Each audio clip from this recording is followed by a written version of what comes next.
yaitu orang yang rajin berwudu, dan tentunya pasti orangnya rajin sholat, menjaga sholatnya, merawat sholatnya.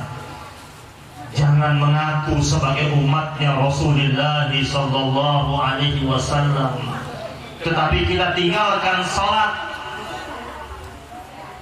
kita abaikan sholat. Cinta kita adalah cinta palsu kalau begitu.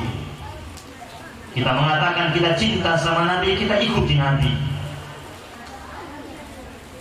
Nabi bersabda tentang sholat, wa ju'ilat qurrata 'aini fis shalah, kata Rasul, telah dijadikan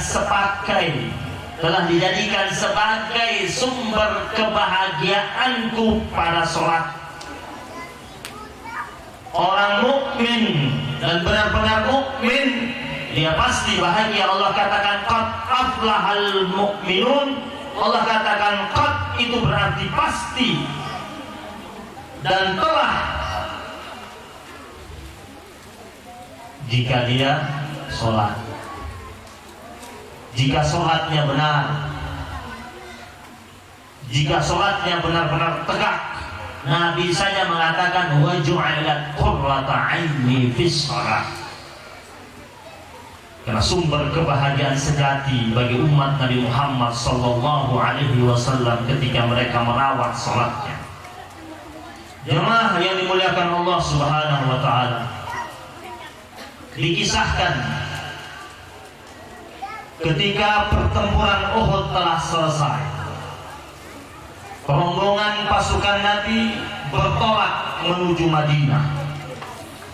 Dari pojok kota Madinah berhentilah seorang wanita menanti dari kejauhan, menanti kabar tentang kepulangan pasukan Nabi, yang di dalamnya ada suaminya dan putranya, satu orang berangkat bersama suaminya. Dia menunggu, menanti. Ketika dia melihat kepulan debu dari kejauhan, dia tersenyum melihat bahwasanya ini rombongannya pasukan Nabi kembali. Dia sudah mendengar kabar dari kota Madinah, banyak sahabat-sahabat Nabi yang gugur sebagai syuhada. Ketika rombongan tersebut mulai mendekat, wanita tersebut berlari dengan kencang. Dan kemudian ketika mendekati rombongannya pasukan Nabi, dia menyeruak, membelah di tengah-tengah rombongannya pasukan Nabi sambil berlinang air mata. Yang pertama kali keluar dari mulut wanita tersebut, dia bukan cari suaminya. Dia tidak berkata mana suamiku. Dia pula tidak berkata mana putra kesayanganku yang ikut berangkat sebagai pasukan tempur. Sambil berteriak, dia mengucapkan aina Rasulullah. Pertama kali yang dia ucapkan, mana Rasulku, mana Rasulullah. Kenapa? Karena dia lebih mencintai Rasulullah ketimbang suami dan anaknya. Ketika dia berkata mana Rasulullah, sahabat-sahabat Nabi yang berada di sekitar Rasulullah berusaha untuk mendekati wanita ini dan membujuknya untuk tenang. Mahlan mahlan ya ummah, wahai ibu, tenang, tenang. Lalu para sahabat menyampaikan berita duka padanya. Setelah menenangkan wanita tersebut, ketika dikatakan kepadanya, suamimu gugur sebagai syuhada Uhud, dia masih mengatakan mana Rasul, seakan-akan dia tidak gubris kabar tersebut. Dikabarkan lagi kepadanya, anakmu gugur juga sebagai syuhada Uhud. Dia tetap mengatakan mana Rasulullah. Sahabat-sahabat Nabi menggiringnya dan menghantarkannya ke hadapan Rasulullah. Ketika dia sampai di hadapan Rasulullah sallallahu Sallallahu Alaihi Wasallam, dia berdiri kaku bagaikan patung. Untuk sekian detik dia tatap begitu dalam wajah Rasulullah Sallallahu Alaihi Wasallam, dan dia katakan, "Ya Rasulullah, seluruh musibah bagiku ringan di hadapanku, dan aku tidak akan merasakan kesedihan apapun setelah aku melihat engkau selamat." Begitulah ekspresi cinta para sahabat, para sahabiyahnya Rasulullah Sallallahu Alaihi Wasallam. Mereka lebih jauh mencintai Rasulullah Sallallahu Alaihi Wasallam ketimbang apapun. Dan itulah ukuran, itulah barometer keimanan. Ukuran sejati keimanannya itu, sebagaimana dalam hadis yang sahih, la yu'minu ahadukum hatta akuna ahabba ilaihi min walidihi wa waladihi wan nasi ajma'in, atau kama qala Rasulullah Sallallahu Alaihi Wasallam.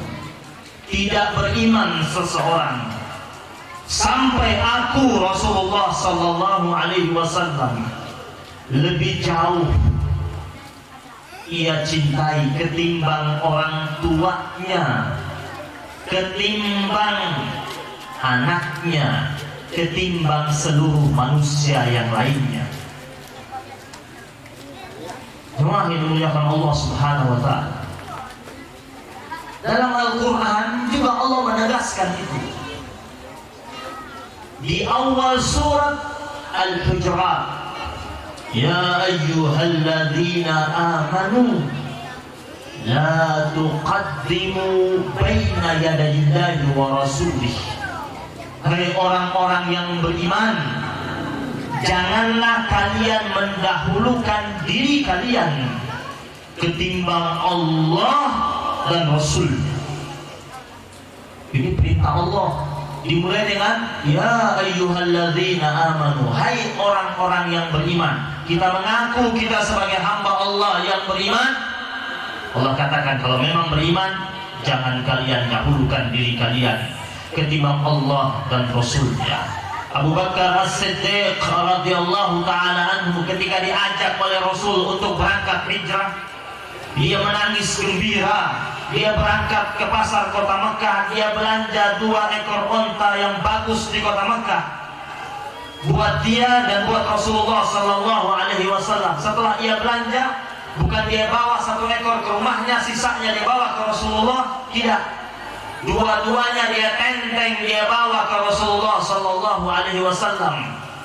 Setelah sampai di hadapan Rasul dan dia katakan, wahai Rasulullah, saya sudah beli di pasar kota Mekah, silakan engkau pilih mana yang mau kau ambil, sisanya baru buat saya. Padahal dia beli pakai uangnya. Dia mendahulukan Rasulullah Sallallahu Alaihi Wasallam. Inilah akhlak para sahabat-sahabat tadi, mengikuti perintah Allah dan sunnah hadis Rasulullah Sallallahu Alaihi Wasallam.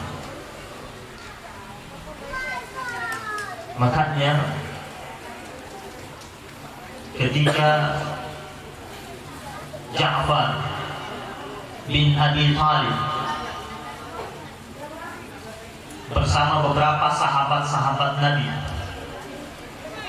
berangkat pergi minta suaka perlindungan ke Raja Habasyah, Najasyi, berangkat temui raja, minta suaka perlindungan dan diberikan perlindungan.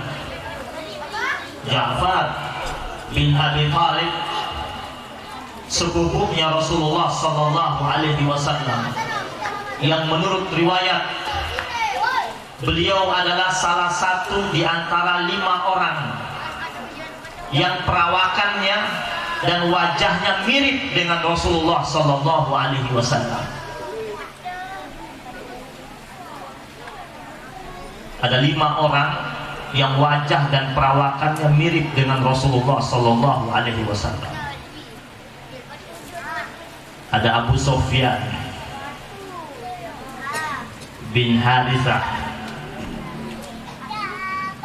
bin Abdul Muttalib, ada Kusam bin Abbas bin Abdul Muttalib, ada juga Hasan bin Ali bin Abi Thalib, cucunya Rasul, mirip dengan Nabi. Ada juga Ja'far bin Abi Thalib. Menurut riwayat, yang paling mirip dengan Nabi Ja'far bin Abi Thalib. Yang paling mirip perawakannya dengan Nabi Ja'far bin Abi Thalib. Dan Nabi juga sangat sayang sama beliau. Di masa kecilnya Ja'far bin Abi Thalib diasuh oleh Abbas bin Abdul Muttalib. Ketika Abu Thalib ekonominya mulai menurun, Rasulullah datang kepada pamannya. Rasulullah menawarkan agar dia mengasuh Ali bin Abi Thalib. Jadi Ali diambil sama Nabi, diasuh oleh Rasul. Terus Ja'far bin Abi Thalib, saudaranya Ali bin Abi Thalib, diambil oleh pamannya Nabi, Al-Abbas bin Abdul Muttalib, diasuh. Ja'far bin Abi Thalib termasuk orang yang awal-awal juga masuk Islam. Dan ketika mereka mendapatkan tekanan demi tekanan di kota Mekah, Ja'far bin Abi Thalib bersama istrinya minta izin sama Nabi untuk pergi, membawa orang-orang yang tak mampu mendapatkan tekanan untuk mendapatkan perlindungan dari Najasyi. Berangkat ke Habasyah dan mereka mendapatkan perlindungan di sana. Ketika mereka mendapatkan perlindungan di sana, tiba-tiba datang utusan dari kaum kafir Quraisy untuk menjemput Ja'far bin Abi Thalib dan teman-temannya. Ja'far bin Abi Thalib ditanya oleh Najasyi. Ja'far bin Abi Thalib kemudian menceritakan tentang Nabi. Ditanya, siapa itu Muhammad? Kabarkan kepadaku. Diceritakan tentang Nabi Muhammad SAW. Lalu ini raja coba lagi tanya kepada utusan dari orang-orang kafir Quraisy. Utusan dari orang-orang kafir Quraisy ketika datang jumpa sama raja ini, Najasyi tanya, bagaimana pendapat kalian tentang Muhammad sallallahu alaihi wasallam? Jemaah yang dirahmati Allah Subhanahu wa taala, sang utusan ini berkata, laulal haya min ay ya'ziru alayya kadhiban lakadzabtu an Muhammad. Kalau tidak karena malu saya nanti bakalan di kemudian dibilang sebagai tukang dusta, saya akan berdusta tentang siapa itu Muhammad sallallahu alaihi wasallam. Hanya dia merasa malu nanti kalau ketahuan dia bohong, berita yang dia sampaikan tidak sesuai fakta. Dia malu dan dia takut nanti ketahuan berbohong. Akhirnya dia bicara jujur. Dia bilang, kalau kau tanya siapa itu Muhammad, orangnya kami mengenalnya melebihi kami mengenal anak kandung kami sendiri. Dari kecil kami tidak pernah menjumpai dia berdusta. Terkenal sebagai orang yang amanah dan kami berikan dia julukan sebagai Al-Amin. Terus utusan tersebut mengatakan lagi kepada Raja Najasyi,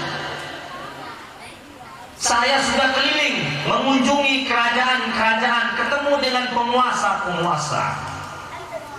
Saya tidak pernah menyaksikan pengikut sang raja memperlakukan rajanya seperti pengikutnya Muhammad sallallahu alaihi Alaihi Wasallam memperlakukan Muhammad Sallallahu Alaihi Wasallam. Ketika dia berkata, semuanya mematuhinya. Ketika ada perintah darinya, mereka semua cepat-cepat bekerja. Bahkan mereka berlomba-lomba untuk melaksanakan perintah tersebut. Ketika dia berjalan, mereka semua berusaha untuk mengitarinya dan melindunginya. Pengikut-pengikutnya rela mengorbankan apa saja yang mereka miliki untuk Muhammad Sallallahu Alaihi Wasallam. Mereka berikan harta mereka, keluarga mereka, jiwa mereka, raga mereka persembahkan demi Muhammad Sallallahu Alaihi Wasallam. Dia bilang, wahai raja, pengikut-pengikut para raja memuja raja mereka, menyanjung raja mereka karena ingin mendapatkan upeti, ingin mendapatkan duit, ingin mendapatkan proyek, ingin mendapatkan keuntungan, ingin mendapatkan pekerjaan. Maka raja mereka disanjung. Tetapi pengikutnya Muhammad Sallallahu Alaihi Wasallam tidak. Mereka korbankan semua yang mereka miliki. Inilah Rasulullah Sallallahu Alaihi Wasallam. Para sahabat Nabi menunjukkan cinta mereka dengan gayanya yang berbeda-beda.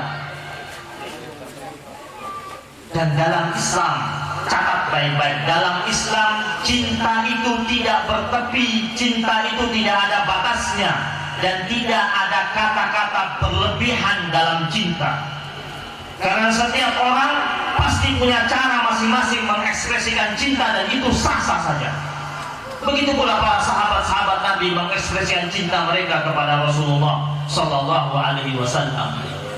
Sebagaimana seorang pedagang minyak wangi, setiap kali dia mau pergi berdagang, mampir di depan rumah Rasulullah Sallallahu Alaihi Wasallam, dia mengucapkan salam, Assalamualaikum ya Rasulullah. Lalu pergi dagang, Rasul buka pintu, jawab salamnya. Dia meyakini salam itu kan doa. Kalau dia ucapkan salam, Nabi jawab, berarti Nabi doain dia. Tiap pagi dia dapat doa dari Nabi, karena dia pedagang nih, hitung-hitungan juga. Assalamualaikum ya Rasulullah, ditungguin, Nabi buka pintu, waalaikumsalam. Itu doang. Terus pergi dia. Tiap hari begitu. Tiap pagi. Padahal pasarnya itu tidak jauh dari rumahnya. Dia rela muter lewat rumah Nabi. Assalamualaikum ya Rasulullah. Biar dia didoain Nabi. Hingga suatu hari dia ucapkan salam 2 kali. Pagi dia ucapkan salam, sore pulang dari pasar dia lewat lagi, dia ucapkan salam. Dan ternyata itu salam terakhir yang diucapkan buat Rasulullah Sallallahu Alaihi Wasallam. Setelah itu dia berangkat pergi keluar kota, pergi belanja barang dagangan, dan meninggal di tengah perjalanan. Lepas beberapa waktu berlalu, lebih dari 1 minggu, Nabi tanya sama sahabat-sahabat Nabi, itu biasa yang lewat depan rumah saya tiap pagi mengucapkan salam, kemana dia? Bayangkan, Nabi jadi rindu sama dia.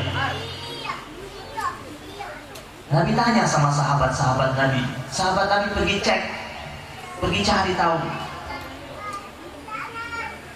Akhirnya mereka dapatkan kabar, ternyata orang itu sudah meninggal dunia.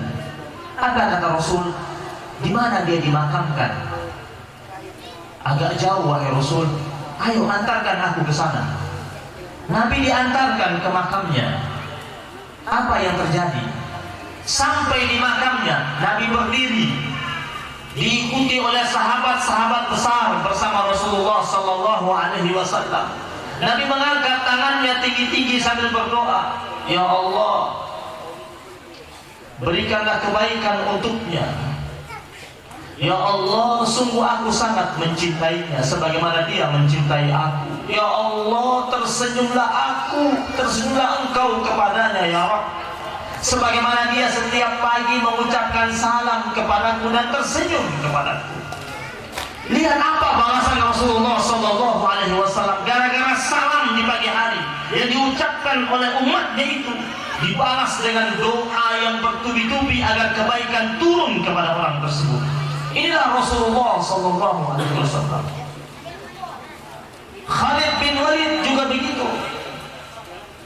Di masanya Umar bin Khattab radhiyallahu taala anhu menjadi khalifah, Umar bin Khattab kirim dia untuk berangkat perang. Khalid bin Walid setiap kali dia memimpin tempur di zamannya Umar bin Khattab selalu menang. Hingga suatu hari sorbannya Khalid bin Walid yang biasa dia lilitkan di kepalanya saat bertempur jatuh. Khalid bin Walid turun dari kudanya, merangkak di tengah-tengah bergemuruhnya pasukan semata-mata untuk memungut sorbannya, dan baru dipakai lagi. Sampai pengawalnya sibuk untuk mengamankan Khalid bin Walid ini, panglima bisa terbunuh, merangkak di tengah-tengah bergemuruhnya pertempuran gara-gara untuk memungut sorbannya. Ketika selesai pertempuran, pengawal-pengawalnya bilang, "Wahai panglima, kenapa engkau turun dari kudamu hanya untuk memungut sorbanmu? Kan bisa cari sorban yang lain nanti. Kami menyaksikan engkau melakukan itu. Apa sebabnya?" Khalid bin Walid melepas sorbannya, letakkan ke bawah, lalu dia buka. Ternyata ada satu helai rambutnya Rasulullah Sallallahu Alaihi Wasallam yang dia simpan di sorbannya. Dia mengatakan bukan masalah sorbannya. Ketika ia terjatuh, aku tidak mau rambutnya Rasul Sallallahu Alaihi Wasallam diinjak-injak oleh kuda-kuda pasukan musuh. Makanya aku rela turun walaupun nyawa taruhannya semata-mata menyelamatkan rambut Rasulullah Sallallahu Alaihi Wasallam. Apa ini? Cinta. Inilah ekspresi cinta. Sahabat Nabi dengan gayanya masing-masing. Sebagaimana Hasan bin Thabit dengan untayan-untayan syairnya menyanjung dan memuji Rasul. Sebagaimana Bilal yang tidak mau mengumandangkan azan setelah Rasul wafat karena dia tidak sanggup lagi mengucapkan nama Muhammad. Kalau dia dengar orang sebut Muhammad, nangis langsung Bilal. Terpukul dia. Orang yang jalan bersamanya bergandengan tangan setiap kali berangkat sholat subuh. Setiap kali mau berangkat sholat subuh dia mampir di rumahnya Rasul, mengucapkan salam, menjemput Nabi. Setelah menjemput Nabi sama-sama jalan menuju Masjid Nabawi. Lalu dia menyaksikan Rasul telah tiada, dibujuk oleh sahabat-sahabat yang lain untuk mengumandangkan azan. Aku tak sanggup lagi, kata Bilal. Sampai ia pergi menjauh dari Madinah. Sampai akhirnya Rasul datang dalam mimpi, menegurnya. Ada apa Bilal? Mengapa kau jauh? Mengapa kau jauh dariku? Bilal tersentak dari mimpinya. Kembali dia ke Madinah. Ketika dia masuk Madinah, terkejut para sahabat-sahabat Nabi. Lalu datanglah Fatimah Zahra bersama salah satu putranya. Rindu dengan suaranya Bilal karena dia terkenal sebagai muazzinnya Rasulullah Sallallahu Alaihi Wasallam. Mereka kenang Bilal sebagai orang yang benar-benar mengesahkan Allah Subhanahu Wa Taala di bawah terik matahari, ditimpa batu yang begitu besar di atas perutnya. Dia hanya mengucapkan ahad, ahad. Dia tidak mau menggadaikan keimanannya di bawah tekanan dan siksaan. Lalu mereka bujuk Bilal azan. Kata Bilal, kalau bukan karena permintaannya putrinya Rasulullah dan cucunya ini yang sangat disayangi oleh Rasulullah, aku tak akan melakukannya. Lalu mulailah Bilal mengumandangkan azan. Ketika Bilal mulai azan, ramai riuh kota Madinah. Semuanya berhamburan keluar. Karena dalam beberapa bulan mereka tidak mendengar suaranya Bilal. Tiba-tiba dengar lagi suaranya Bilal. Mereka juga rindu dengan suara itu. Banyak sahabat-sahabat yang meneteskan air mata, ingat kembali sama Rasulullah. Lalu apa yang terjadi? Ketika sampai kepada asyhadu anna Muhammad Rasulullah, ketika dalam azannya, ketika dia akan mengucapkan asyhadu anna Muhammad, mau mengucapkan nama Muhammad, bergetar bibirnya Bilal, seakan-akan kaku lidahnya, tak mampu ia mengucapkan nama Muhammad sallallahu alaihi wasallam. Keringat dingin mengalir dari wajahnya, gemetar tubuhnya. Sambil histeris Bilal mengatakan, ya Allah, ya Rabb, mana sanggup aku menyebut nama kekasihmu dan kekasihku itu. Ya Allah, kalau bukan karena Muhammad sallallahu alaihi wasallam, aku tetap menjadi budak sampai saat ini. Dialah yang memuliakan aku, ya Allah. Ya Allah, demi-Mu yang agung, aku sangat mencintai Muhammad melebihi apapun. Ya Allah, jangan pisahkan aku dengan Muhammad sallallahu alaihi wasallam. Bilal jatuh berlutut menangis dan pingsan dan diangkat oleh para sahabat-sahabat Nabi yang lainnya. Jemaah yang dirahmati Allah Subhanahu wa taala. Inilah kecintaan para sahabat-sahabat Rasulullah sallallahu alaihi wasallam. Lalu bagaimana dengan kita? Bagaimana dengan kita? Kita ini umatnya. Jarak kita dengan Nabi begitu jauh. Berbeda waktu begitu lama. Tapi kita harus yakin, Nabi bilang sama sahabat-sahabatnya, ada di antara umatku nanti yang aku panggil dengan sebutan ikhwani, saudara-saudaraku. Sahabat pernah mengatakan kepada Rasul, alasna ikhwanuka ya Rasulullah, bukankah kami ini saudaramu wahai Rasul? Kata Rasul, antum ashabi, kalian sahabat-sahabatku. Yang namanya sahabat Nabi yang hidup bersama Nabi, menyaksikan Nabi, duduk bersama Nabi, melihat wahyu turun kepada Nabi, berislam dan beriman bersama Nabi, itu sahabat. Kalian beriman kepadaku dan hidup bersamaku, antum ashabi. Tapi nanti ada umat setelahku tidak pernah bertemu dengan aku, jaraknya mereka begitu jauh dari aku, tetapi mereka beriman terhadap risalah yang aku bawa. Mereka yakin aku ini Rasulullah. Mereka itulah nanti di yaumul akhir aku panggil dengan sebutan ikhwani, saudara-saudaraku. Kalau kalian sahabatku, wajar kalian beriman. Kalian lihat langsung wahyu Allah turun kepada, bertemu Nabi setiap hari. Jemaah yang dirahmati Allah Subhanahu wa taala. Sahabat Nabi itu kalau dapat sesuatu yang Nabi sampaikan kepada mereka, mereka langsung praktekkan semampu dan sekuat mereka. Ketika turun surat Al-Hujurat ayat yang kedua, ya ayyuhalladzina amanu la tarfa'u aswatakum fawqa sautin nabi. Wahai orang-orang yang beriman, jangan kalian angkat suara kalian di atas suara Nabi.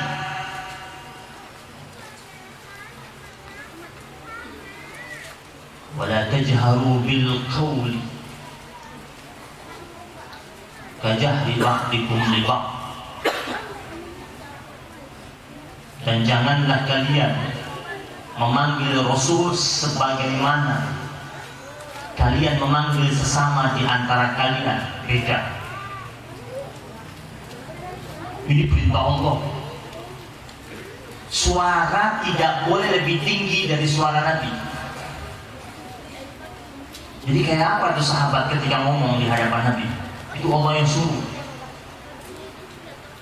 Ketika ayat ini turun, ada seorang sahabat Nabi, orang Badui. Suaranya gede dan memang bawaannya gede. Suaranya dari lahir memang gede kalau ngomong. Ketika ayat ini turun, tiba-tiba dia menghilang. nggak pernah muncul lagi, nggak pernah hadir lagi di majlisnya Rasulullah Sallallahu Alaihi Wasallam. Dicari sama Nabi, kata Nabi, kemana sudah hilang lebih dari 2 minggu, kemana dia pergi? Mungkin dia sakit atau mungkin ada urusan keluarga. Coba cari tahu, kata Nabi. Ini Nabi perhatian sama umatnya. Dicari, dicek sama sahabat-sahabat Nabi, dapat dia ada di rumahnya, lagi sehat, gak ada urusan keluarganya, tidak ada masalah keluarganya. Lalu kata sahabat Nabi, ayo dipanggil Nabi. Dia bilang nanti dulu. Dia bilang sama sahabat Nabi yang datang menyusulnya, tidak tahukah kalian ketika ayat ini turun, ya ayyuhalladzina amanu la tarfa'u aswatakum fawqa sautin nabi, jangan angkat suara kalian di atas suara Nabi. Teman-temanku, kalian tahu kan suara saya gede, besar. Ini saya lagi menghindar, lagi latihan untuk turunkan suara saya. Karena saya takut nanti kalau ketemu di hadapan Nabi, suara saya masih besar. Dan Allah tidak mau tahu siapapun kalian, apapun alasannya. Jangan merasa ini saya dari suku ini biasa suara seperti sini. Gak bisa. Di hadapan Nabi perintahnya umum, kata Allah. Jangan angkat suara kalian di atas suara Nabi. Kenapa? Karena Allah katakan di akhir ayat itu, antah bato'a'man. Kalau kalian lakukan, kata Allah, suara kalian lebih tinggi daripada suara Nabi, amal kalian batal semuanya. Wa antum la tash'urun, sedangkan kalian tidak sadar.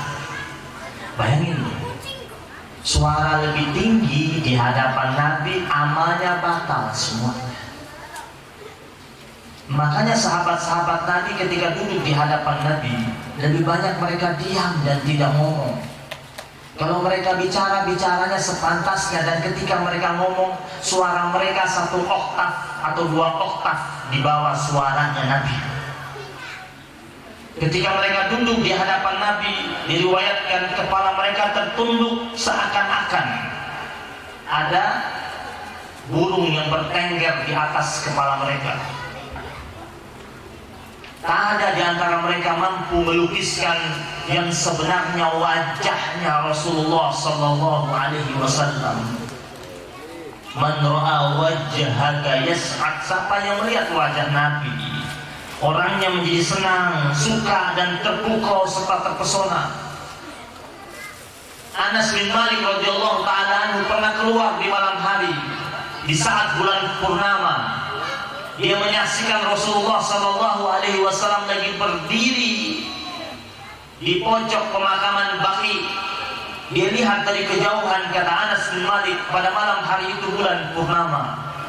Ra'aitul Rasul, summa ra'aitul qamar.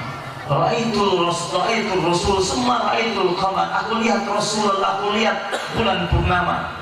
Aku lihat lagi Rasulullah, aku lihat lagi rembulan berkali-kali. Fa innahu ajmal minal qamar. Kata Anas bin Malik, dia jauh lebih indah daripada purnama tersebut. Anas bin Malik melukiskan Nabi seperti itu. Maka kita, ini baru lagi rame-rame orang, ada orang dengan tega menghina dan melecehkan Nabi. Kalau orang menghina dan melecehkan kita, kita masih boleh bertahan. Tetapi ketika yang dilecehkan itu Allah dan Rasulnya, maka kita harus bertindak, harus mengambil sikap. Ada orang di Prancis sana dengan gegabah melecehkan Rasulullah Sallallahu Alaihi Wasallam, figur kita, panutan kita, manusia mulia, manusia utama, kekasihnya Allah Subhanahu wa Ta'ala, yang sempurna diciptakan di atas muka bumi ini, yang maksum, yang terjaga dari segala macam bentuk kesalahan, yang dosanya diampuni baik terdahulu maupun yang akan datang. Terus kita disuguhkan oleh tampilan penghinaan kepada Rasulullah Sallallahu Alaihi Wasallam, maka umat Islam harus melakukan protes dan mengambilkan sikap, menunjukkan eksistensinya. Karena kemuliaan Rasul adalah kemuliaan Islam, dan kemuliaan Rasul adalah kemuliaan Allah Subhanahu wa ta'ala. Rasulullah sallallahu alaihi wasallam ketika ia diganggu secara pribadi, beliau tenang dan diam.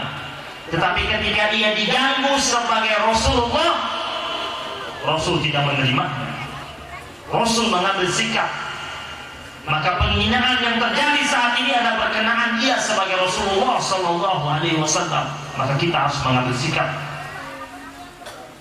Tunjukkan bahwasanya kita umat Islam punya izzah, punya kemuliaan. Jemaah yang dirahmati Allah Subhanahu wa ta'ala, mudah-mudahan majlis kita mendapatkan limpahan rahmat dan keberkahan dari Allah Subhanahu wa ta'ala.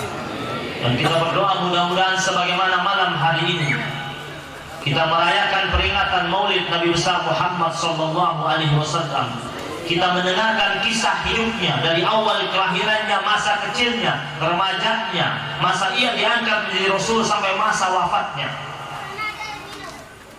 Mudah-mudahan nanti di yaumil akhir kita mendapatkan penyambutan dari Rasulullah sallallahu alaihi wasallam.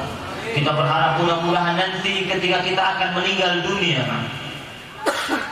kita disambut oleh Rasulullah sallallahu alaihi wasallam. Terakhir, ada kisah dulu di Madinah ada seorang ulama ahli hadis yang bernama Syekh Muhammad bin Muhammad Asy-Syamsiti, ahli hadis. Beliau pernah dahulu mengeluarkan fatwa bahwasanya amalan yang paling afdal di malam Jumat dan di hari Jumat adalah membaca salawat. Bahkan beliau pernah ditanya, mana lebih afdal, baca Quran atau baca salawat? Di malam Jumat dan di hari Jumat, kata beliau, baca salawat lebih afdal karena ada hadis Nabi-Nya yang memerintahkan untuk membaca salawat, dan hadisnya sahih, membaca salawat di hari Jumat dan di malam Jumat. Dan beliau setiap malam Jumat sampai hari Jumat sore tidak terima tamu. Pembesar seperti apapun datang dia tidak terima. Di dalam kamar, hanya keluar pergi sholat di Masjid Nabawi, balik di kamarnya salawat nggak pernah putus. Saya bertemu dengan salah seorang murid beliau, bercerita kepada saya tentang akhir hayatnya beliau. Beliau rajin puasa Senin Kamis.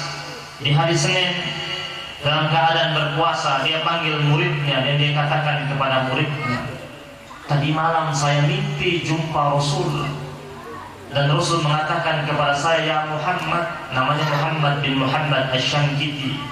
Rasul mengatakan, ya Muhammad, hari ini aku ajak engkau untuk buka puasa bersamaku. Dan apa yang terjadi, kata muridnya, setelah gurunya bercerita kepadanya di pagi hari, sore hari menjelang buka puasa, habis asar dia meninggal dunia. Isyarat bahwasanya memang Nabi memanggilnya. Subhanallah. Ketika saya diceritakan kisah itu, saya ingat kisahnya Utsman bin Affan radhiyallahu ta'ala anhu yang terbunuh ketika sedang duduk menanti waktu maghrib dan akan berbuka puasa. Utsman bin Affan juga begitu. Ternyata menurut riwayat Utsman bin Affan, sebelum dia terbunuh, dia cerita sama keluarganya di pagi-pagi hari. Dia katakan, tadi malam Nabi mendatangiku dan mengatakan, ya Utsman, untuk kali ini kau berbuka puasa bersamaku. Dan ternyata ketika Utsman bin Affan di hadapan makanan yang ia siap berbuka, ia menanti waktu maghrib, para pemberontak datang menyerbu rumahnya Utsman bin Affan dan ia terbunuh dan darahnya berceceran dan menimpa di atas makanan yang akan ia pakai berbuka. Dan ia meninggal dunia. Isyarat dari Nabi, Nabi katakan, ya Utsman, kali ini aku ajak engkau berbuka bersamaku. Al-mar'u ma'a man ahad. Manusia itu bersama siapa yang dia cintai. Jika kita kuat cinta kita bersama Rasulullah, maka kita pasti akan terus bersama Rasulullah Sallallahu Alaihi Wasallam. Orang itu meninggal dunia sebagaimana kebiasaannya. Yang hobi main bola biasanya meninggal dunia lagi main bola. Yang hobi joget biasanya meninggal dunia lagi joget. Atau paling tidak amalan terakhirnya joget. Yang hobi main catur, hati-hati.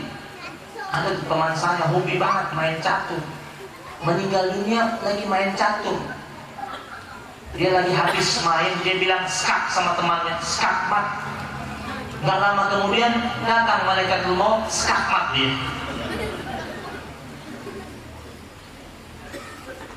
Yamutul maru ala ma asyafi. Manusia itu meninggal dunia sebagaimana kebiasaan dia hidup. Hobinya apa? Kalau dia hobinya baca salawat, meninggal dunia dalam keadaan salawat, atau paling tidak amalan terakhirnya salawatan. Maka biasakanlah dengan amalan-amalan baik, sehingga ketika kita meninggal dunia dalam kondisi yang terbaik di hadapan Allah Subhanahu wa taala. Rabbana taqabbal minna innaka antas samiul alim wa tub alaina ya maulana innaka antat tawwabur rahim. Wa sallallahu ala sayyidina Muhammadin nabiyil ummi wa ala alihi wa sahbihi wa baraka wa sallam walhamdulillahi rabbil alamin. Tsumma assalamu alaikum warahmatullahi wabarakatuh.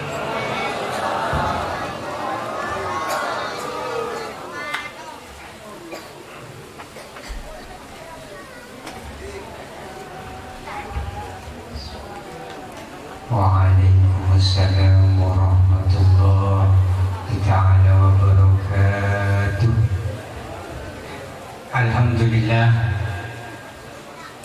tausiah agama yang disampaikan oleh guru kita Maulana Al-Habib Abdurrahman Al-Habsi MA telah kita dengarkan bersama.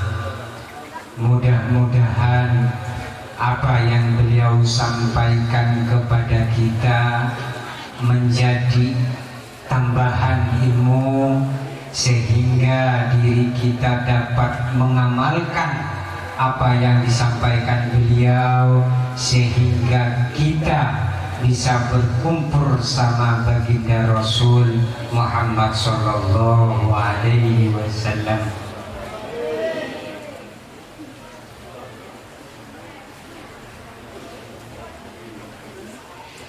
Menginjak tausiah agama yang kedua yang akan disampaikan oleh Al-Ustadz Ahmad Topan Firdaus, waktu dan tempat kami persilakan.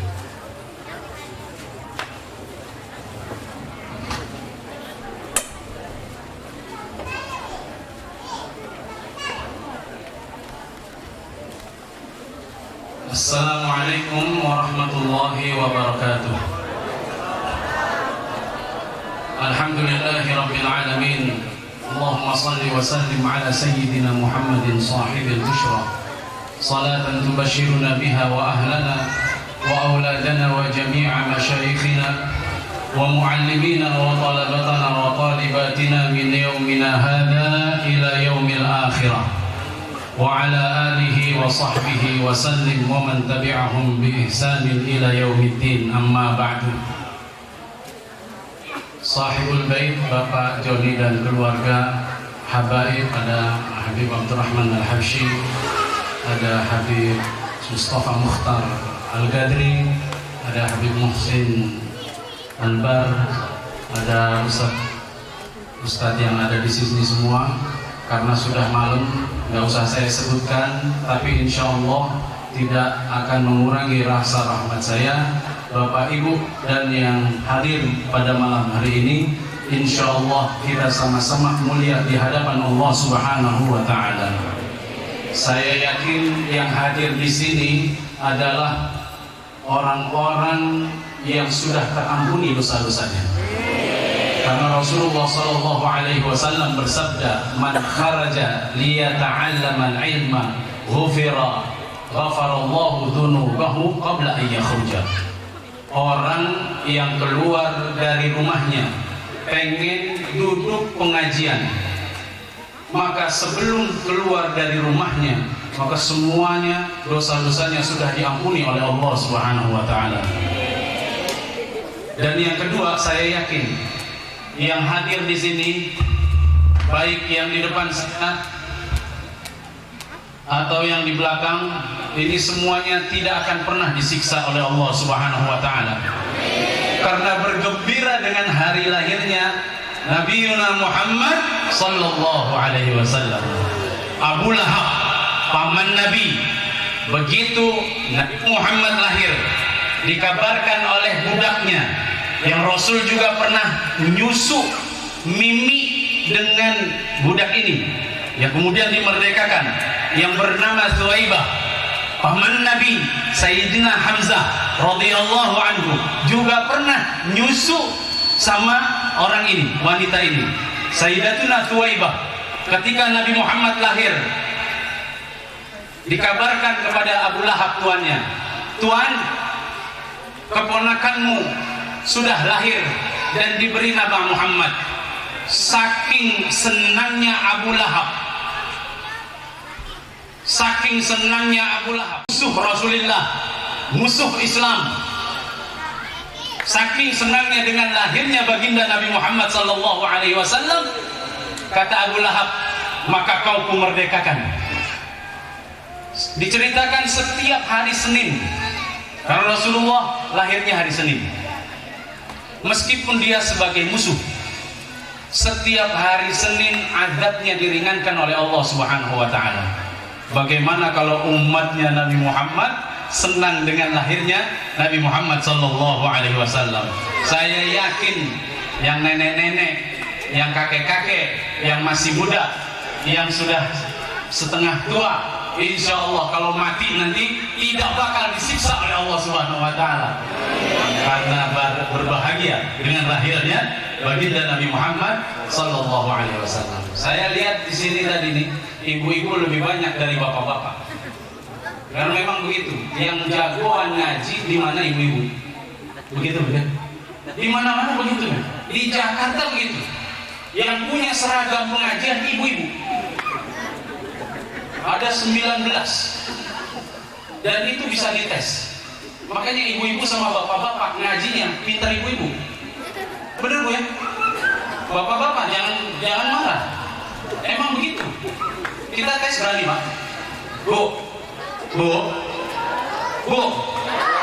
mandul Pak bagaimana ini? Saya mau tes ini ibu-ibu. Ibu-ibu tinggal terusin yang kompak ya. Bu, kompak ya. Ibu terusin. A'udzu billahi minasy syaithanir rajim. Bismillahirrahmanirrahim. Bukan ori. Allah. Bukan ori. Bu terusin. Inna a'tainakal kautsar. Terusin Bu. Ya, ibu. Udah Bu, udah. Ayo. Jangan ngiri sama ibu-ibu. Udah, itu mah gampang. Atasan dikit dong. Oke. Terusin Bu ya. Sabbih isma rabbikal a'la. Oh, ada. Itu mah juz amatat. Yang tengah dong. Oke. Saya ambilin Al-Qur'an juz 22. Terusin Bu ya. Yasin.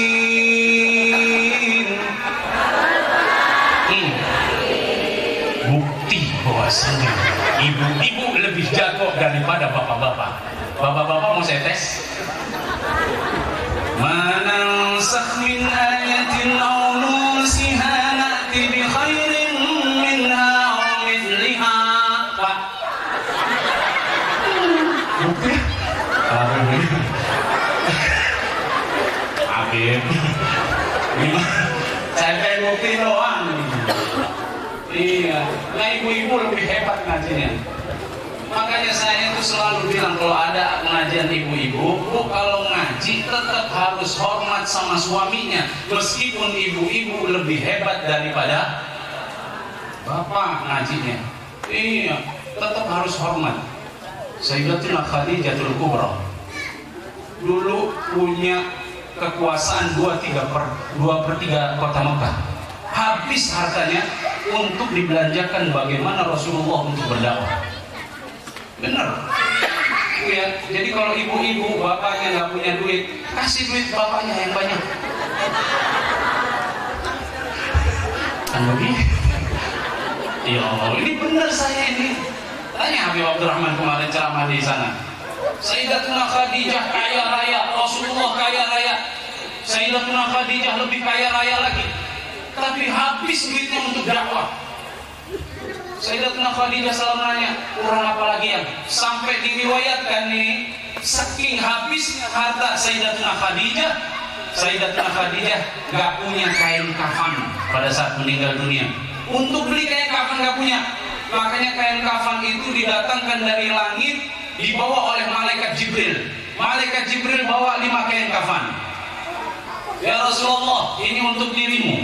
Ya Rasulullah, ini untuk Sayyidatuna Khadijah. Ya Rasulullah, ini untuk Ali. Ya Rasulullah, ini untuk Fatimah. Ya Rasulullah, ini untuk Sayyidina Hasan, cucunya. Rasulullah nanya, 2 cucu Husain mana? Malaikat Jibril sudah memberikan kabar zaman dulu. Kata malaikat Jibril, cucumu Husain tidak akan dikafani karena Sayyidina Husain matinya terpenggal. Kepalanya ada di Mesir, badannya ada di Karbala. Jadi begitu, ibu-ibu yang udah tua sama laki-laki itu yang punya suami itu harus hormat. Iya, udah umur 45 ke atas, tidur jangan sembarangan. Itu harus tetap pakai pakaian yang baik, yang agak, jangan daster tua itu yang dipakai itu lagi. Iya, ibu meskipun rambutnya putih itu boleh disemir. Asal jangan warna hitam. Udah mau 50 gitu tuh, semir gak apa. Iya, banyak laki-laki mati bangun tengah malam, kaget melihat bininya disiram jurik. Iya, coba kalau udah 50 tahun ini gak pernah hormat sama suaminya tuh. Tidurnya juga asal-asalan, pakai trending, kaos tangan panjang. Sebelum pakai kaos kaki, bawah dikasih minyak tawon, perut minyak angin, leher autan. Itu bau jurik bener. Makanya banyak laki yang mati duluan begitu. Ada bercanda mulu nih. Tinggal saya bilang tadi 15 menit aja di guru saya soalnya. Jadi sebenarnya itu saya udah minta kalau ada air tayamum batal, ya. Kalau ada air tayamum, beliau guru saya harusnya nggak usah ngisi. Jadi saya pengen kasih tahu. Tadi MC-nya juga bilang, mudah-mudahan kita semua dikumpulkan bersama. MC tadi suaranya begitu. Assalamualaikum. Saya sampai itu. Tapi emang begitu, tergantung. Imam itu, makmum itu tergantung imamnya. Coba ibu ya, bapak ibu jawab saya. Ghairil maghdubi alaihim waladdallin. Sekarang saya pakai gayanya MC. Ghairil maghdubi alaihim waladdallin. Jawab.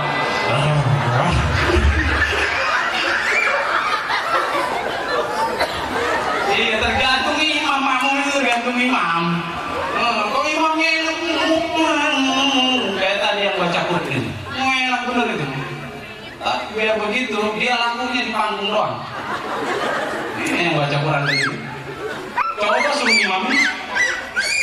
Bismillahirrahmanirrahim.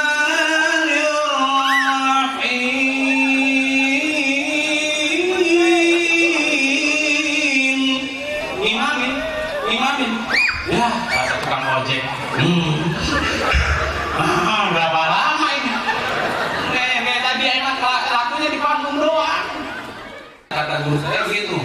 Nanti di yaumil akhir, nabi-nabi banyak ada yang kaget. Nabi-nabi kan keren, tinggi-tinggi. Nabi ada yang tinggi-tinggi semuanya. Ini ada umat kecil. Nabi di antara mereka nabi ini ada yang nanya, Tom, siapa Tom? Kecil amat Tom. Udin nabi. Itu gara-gara nama itu. Jadi Udin nanti bisa digiring bersama Nabi dan utusan Allah Subhanahu wa taala. Yang kedua, biar dapat syafaatnya Rasulullah sallallahu alaihi wasallam. Mengingat ini, saya cuma nerusin aja. Kalau Habib begitu cintanya, bagaimana sahabat terhadap Nabi? Nih, kerjain sekali seumur hidup. Kata Nabi, man qala mithla ma yaqulul muadzin. Barang siapa yang berbicara ngomong seperti ngomong yang adil. Jadi kalau ada orang adzan Allahu Akbar, Allahu Akbar, dia ngomong juga Allahu Akbar, Allahu Akbar. Ikutin sampai selesai. Tsumma qala 4 kalimat, enggak usah panjang-panjang, 4 kalimat. Allahumma rabb hadhihi da'wati tammah was salatil qa'imah. Ati sayyidana Muhammadan al-wasilata wal fadilah wab'athu maqaman mahmudan alladhi wa'adta. Kata Rasulullah, halat lahu syafa'ati yaumil qiyamah. Maka dia berhak untuk mendapatkan syafaatku pada hari kiamat. Allahumma shalli wa sallim ala sayyidina Muhammadin wa la tanqul mahabbata wal mawaddata fi qulubani adam laina bi rahmatika ya arhamar rahimin. Allahumma jama'ana Seri mohon maaf yang sebesar-besarnya kepada para undangan apabila ada kata yang kurang berkenan atau apa yang dipersiapkan, kami mohon maaf yang sebesar-besarnya. Khususnya pimpinan kami Yayasan Hikmatur Rahmani yang dipimpin langsung oleh Maulana Al-Habib Abdurrahman Al-Afsi MA, mudah-mudahan akan